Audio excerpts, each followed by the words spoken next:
సంగారెడ్డి జిల్లా ప్యారానగర్లో నిర్మిస్తున్న డంప్ యార్డ్పై ప్రజలకు ఎలాంటి హాని ఉండదని జీహెచ్ఎంసీ అధికారులు తెలిపారు. ప్యారానగర్లో డంప్ యార్డ్ నిర్మాణంపై ఆందోళనలు వ్యక్తం అవుతున్న నేపథ్యంలో అధికారులు క్లారిటీ ఇచ్చారు. డంప్ యార్డ్ కోసం 2008-2009లోనే జవహర్ నగర్, లగ్డారం, ప్యారానగర్ ప్రాంతాలను గుర్తించామన్నారు. ప్యారానగర్కి సంబంధించిన 150 ఎకరాల భూమిని 2015లో రెవెన్యూ నుండి స్వాధీనం చేసుకున్నామన్నారు. డంప్ యార్డ్ నిర్మాణం కోసం 2023లో పూర్తి అనుమతులు వచ్చాయన్నారు. యూరోపియన్ టెక్నాలజీతో డంప్ యార్డుని చట్ట ప్రకారమే నిర్మిస్తామని తెలిపారు. ప్రతిరోజు 130 వాహనాల్లో 2000 టన్నుల వేస్టేజ్ ప్యారానగర్కి వస్తుందని స్పష్టం చేశారు.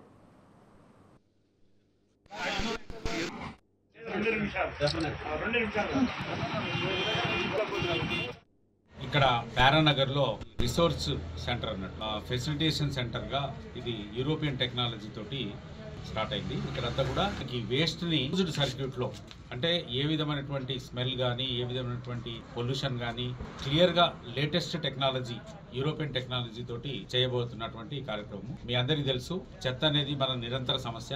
దానికి ఏదో ఒక సమస్య పరిష్కారం మాత్రం కావాల్సిన అవసరం. జనరల్గా ప్రతి వాళ్ళకి చెత్తకుండి అవసరమే కానీ చెత్తకుండి వాళ్ళ ఇంటి దగ్గర ఉండొద్దు అనేది మామూలు యాటిట్యూడ్ ప్రతి మనిషి.